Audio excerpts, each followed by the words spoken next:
الحمد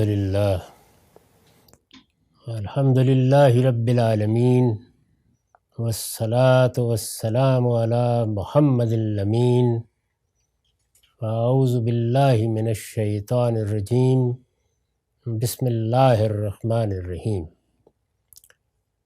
خواتین و حضرات، ہم مشکوٰۃ المصابیح میں کتاب الصوم کا مطالعہ کر رہے ہیں۔ اب لیلۃ القدر کا باب شروع ہو رہا ہے۔ ام المومنین سیدہ عائشہ کی روایت ہے، قالت قال رسول اللہ صلی اللہ علیہ وسلم تحروا لیلۃ القدر فی الوتر من العشر الاواخر من رمضان۔ وہ کہتی ہیں کہ رسول اللہ صلی اللہ علیہ وسلم نے فرمایا، رمضان کے آخری عشرے کی طاق راتوں میں لیلۃ القدر کا قصد کیا کرو، اس کو تلاش کرنے کی کوشش کیا کرو۔ لیلۃ القدر کے بارے میں یہ بات قرآن مجید نے بیان کر دی ہے کہ یہ فیصلوں کی رات ہے، بڑی برکت والی رات ہے۔ سورہ دخان میں اس کو لیلۃ مبارکہ کہا گیا ہے، اور سورہ قدر میں اس کے بارے میں یہ بتایا گیا ہے کہ اس میں اللہ کے فرشتے اور روح الامین اللہ کے فیصلے لے کر اترتے ہیں، اور یہ بات بھی کہی گئی ہے کہ خیر من الف شہر، یہ 1000 مہینوں سے بہتر ہے۔ اس سے یہ معلوم ہوتا ہے کہ اللہ تعالیٰ نے اس کائنات کا نظم چلانے کے لیے جو خاص اوقات مقرر کر رکھے ہیں، ان میں اس رات کی بڑی اہمیت ہے۔ یہ مہمات امور کا فیصلہ کرنے کی رات ہے، اور جس رات کا یہ مقام ہے، ظاہر ہے کہ بڑے بڑے معاملات بھی اسی رات کے ساتھ خاص رہے ہوں گے۔ چنانچہ پھر ہمیں یہ بتایا گیا ہے کہ اللہ کی آخری کتاب اسی رات میں نازل ہونا شروع ہوئی۔ رمضان کے مہینے میں اور لیلۃ القدر میں اللہ تعالیٰ نے فیصلہ فرمایا کہ وہ قیامت تک کے لیے اپنی ہدایت کی کتاب اتار رہا ہے۔ یہ کوئی معمولی بات نہیں ہے۔ اگر یہ رات مہمات امور کے لیے مقرر ہے تو اس سے بڑا کوئی اہم معاملہ نہیں ہو سکتا کہ اللہ تعالیٰ نے انسان کو جو کچھ دے رکھا ہے، علم، عقل، شعور، جستجو کی صلاحیت، نئی ایجادات تک پہنچنے کا داعیہ، ان سب سے بڑھ کر جو اللہ کی نعمت اس کو مل سکتی ہے وہ یہ کہ وہ اپنی اس زندگی اور اس کے بعد میں آنے والی زندگی سے متعلق اللہ کی مرضیات کو جان لے۔ اس کے لیے اللہ کی آخری کتاب ایک میزان اور فرقان کی حیثیت سے تمام مذہبی معاملات میں فیصلہ کن اس رات میں اتاری گئی۔ تو اس لیے اس کی فضیلت، اس کی برتری، اس کی عظمت میں تو کوئی دو رائے نہیں ہو سکتی۔ اب یہ سوال پیدا ہوتا ہے کہ کیا اس رات میں ایک بندہ مومن کو اگر یہ معلوم ہو جائے کہ آج وہ رات ہے تو کیا کرنا چاہیے؟ بہت سادہ جواب یہ ہے کہ اگر یہ رات ایسی رات ہے، اس درجے فضیلت کی رات ہے، اللہ تعالیٰ نے اس کو اس طرح کے امور کے لیے خاص کیا ہوا ہے، اس کو خود اپنی کتاب میں برکت والی رات لیلۃ مبارکہ کہا ہے، تو ہر مسلمان، ہر بندہ مومن یہ صحیح کرے گا کہ اس رات کا کوئی لمحہ اسے بھی میسر ہو جائے۔ جس وقت اللہ کی رحمتیں نازل ہو رہی ہوں تو وہ بھی اللہ کی بارگاہ میں کھڑا ہو، وہ بھی اس وقت کوئی نیکی کا کام کر رہا ہو، کوئی خیر کا کام کر رہا ہو، اللہ کی کتاب کی تلاوت کر رہا ہو، اللہ کے سامنے سر بسجود ہو، یہ ایک فطری جذبہ، فطری داعیہ ہے۔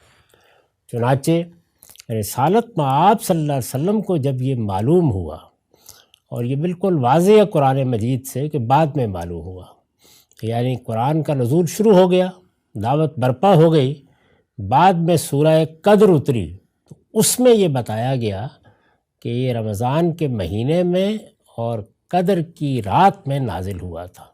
دونوں باتیں قرآن مجید نے بعد میں بتائیں۔ ایک واقعہ ہماری زندگی میں ہو جاتا ہے، جب اس کے بارے میں بتایا جائے کہ یہ فلاں وقت ہوا تھا یا فلاں دن ہوا تھا، تو ہم پیچھے پلٹ کر دیکھتے ہیں۔ یہ بتا دیا گیا کہ یہ رمضان میں آئی تھی، یہ بتا دیا گیا کہ یہ رات ایک خاص رات ہے اور قرآن کا نزول اسی میں شروع ہوا تھا۔ رسالت مآب صلی اللہ علیہ وسلم نے پلٹ کر یہ یاد کرنے کی کوشش کی ہے کہ وہ کون سی رات تھی، وہ کون سا دن تھا۔ ایسا ہی ہوتا ہے فطری طور پر، یہ متعین طور پر یاد نہیں آ سکا، تو پھر آپ نے کیا طریقہ اختیار کیا کہ آپ یہ کوشش کرنے لگ گئے۔ آگے کی روایتوں سے معلوم ہوگا کہ پورے رمضان میں اعتکاف کیا جائے، پہلے عشرے میں کیا، دوسرے عشرے میں کیا، پھر آخری عشرے میں کیا۔ یعنی آپ کے اندر شدید طلب تھی اس بات کی، جیسے میں نے عرض کیا کہ ایک بندہ مومن میں ہونی چاہیے کہ وہ گھڑی پھر نصیب ہو، وہ وقت پھر میری زندگی میں آئے، اور جب آئے تو مجھے اپنے رب کے حضور میں سر بسجود پائے۔ یہ بندہ مومن کی طلب ہے۔ اس سے اللہ کے پیغمبر نے ہمارے لیے یہ اسوہ قائم کیا کہ اگر اللہ تعالیٰ کی عنایت کا پتہ چلے اور یہ معلوم ہو کہ فلاں وقت میں یہ صورتحال پیدا ہوگی، تو ایک بندہ مومن کے اندر کیا جذبہ ہونا چاہیے، کیا تڑپ ہونی چاہیے، کیا بیتابی ہونی چاہیے، اور کس طرح اسے باہر نکلنا چاہیے۔ اس کی مثال بالکل ایسے ہی ہے کہ جب لوگ بادشاہوں کی ایک لحاظ سے پرستش ہی کرتے تھے اور یہ معلوم ہو جاتا تھا کہ آج ان کی سواری نکلے گی، تو بعض اوقات وقت نہیں بتایا جاتا تھا، تو لوگ گھنٹوں سڑک کے کنارے راستوں پر کھڑے ہو جاتے تھے آ کر کہ معلوم نہیں کب کوکبہ شاہی گزرے اور وہ کہیں ایک جھلک سے محروم نہ ہو جائے۔ تو ایک بندہ مومن کے لیے اس کائنات کے بادشاہ کے ساتھ، عالم کے پروردگار کے ساتھ ایسا ہی معاملہ، بلکہ یہ کیا معاملہ ہے، اس سے 1000 گنا بڑھ کر معاملہ ہونا چاہیے۔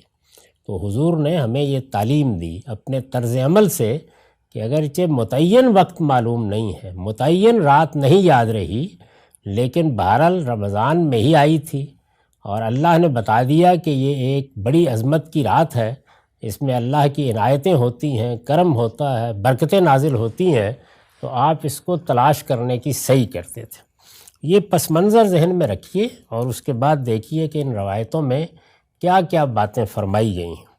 تو پہلی بات جو ہمارے سامنے آئی وہ یہ تھی کہ رسول اللہ صلی اللہ علیہ وسلم نے بالآخر لوگوں کو یہ کہا کہ آخری عشرے میں اور آخری عشرے کی بھی طاق راتوں میں یہ زیادہ امکان ہے کہ یہ رات آتی ہے یا آئی تھی، تو اس وجہ سے انہی میں تلاش کرنے کی صحیح کرو۔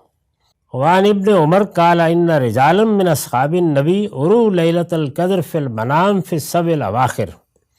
عبداللہ بن عمر رضی اللہ عنہ کہتے ہیں کہ رسول اللہ کے بعض صحابہ کو رویا میں لیلۃ القدر دکھائی گئی، یعنی انہیں خواب آیا، اور 1 2 4 نہیں، بعض لوگوں کو آیا، اور خواب آیا یا رویا دکھایا گیا، اور اس میں یہی اندازہ ہوا یا یہی بات سامنے آئی کہ یہ آخری جو راتیں ہیں، سبع الاواخر 7 آخری راتیں، انہی میں کسی وقت آئی ہے۔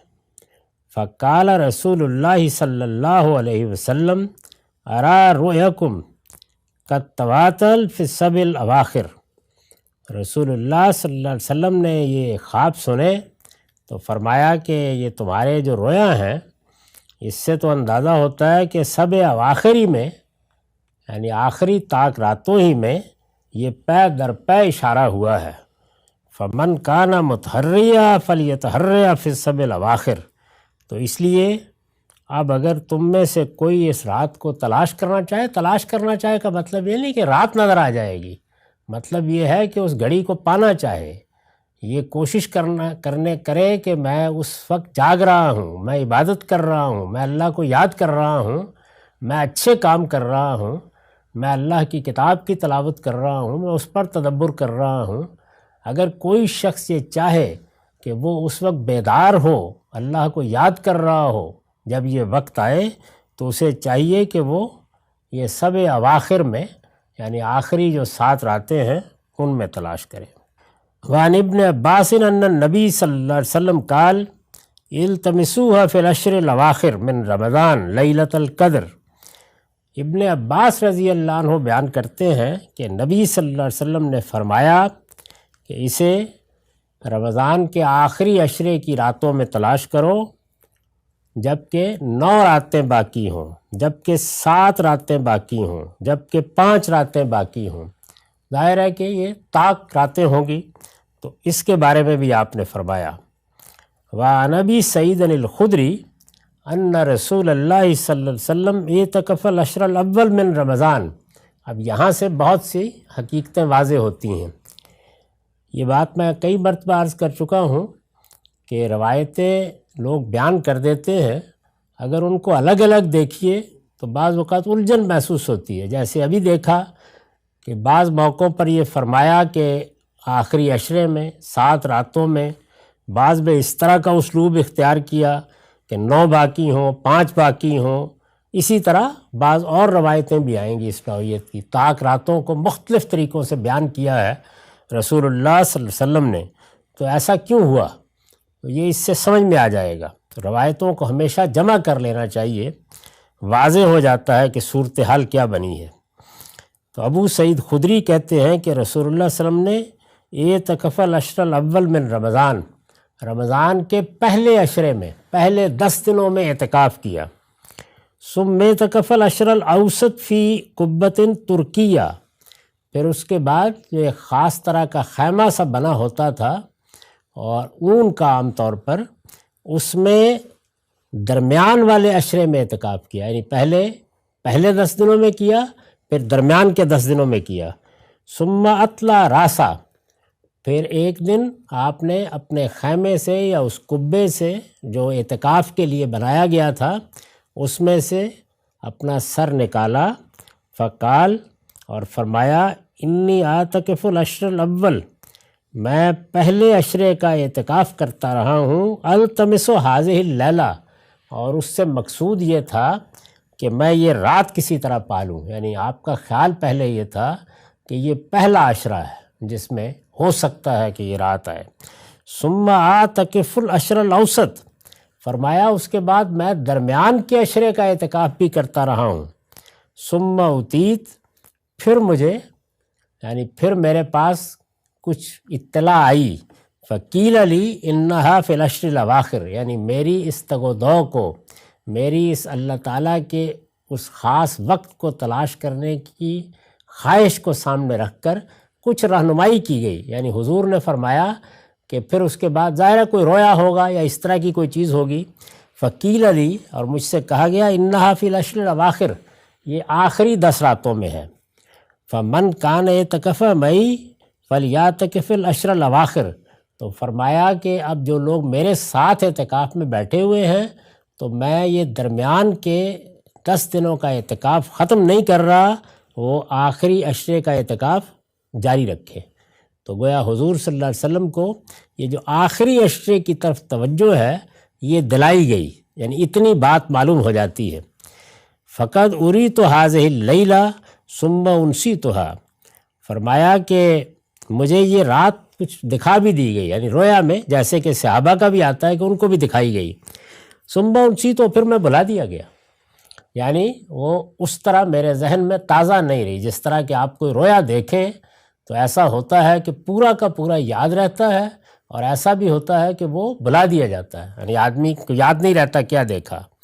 تو فرمایا کہ وقد رأیتنی اسجد فی ماء و طین من صبیۃھا، یعنی جب میں نے وہ رویا دیکھا تو میں جب صبح کے وقت اٹھا تو میں نے دیکھا، یعنی میں نے خواب میں یہ دیکھا کہ صبح ہو گئی ہے اس کی، اور میں نے اپنے آپ کو دیکھا کہ میں گویا پانی میں اور مٹی میں، یعنی کیچڑ سا ہے، اس میں بارش ہوئی ہے، تو اس میں میں سجدہ کر رہا ہوں۔ فَالْتَمِسُوهَا فِي الْعَشْرِ الْأَوَاخِرِ وَالْتَمِسُوهَا فِي كُلِّ وِتْرٍ، اس لیے اب اس کو آخری عشرے کی راتوں ہی میں تلاش کیا کرو، اور آخری عشرے کی بھی طاق راتوں میں۔ تو یہ رسالت مآب صلی اللہ علیہ وسلم نے اپنا تجربہ بتایا ہے کہ اس طریقے سے میری کچھ رہنمائی ہوئی. یعنی پہلے مرحلے میں تو آپ نے رمضان کا سن کر، لیلۃ القدر کا سن کر خود کوشش کی ہے کہ وہ وقت میسر ہو جائے. پھر پہلے عشرے میں اعتکاف کیا، پھر دوسرے میں کیا، پھر اس کے بعد کچھ رہنمائی ہوئی.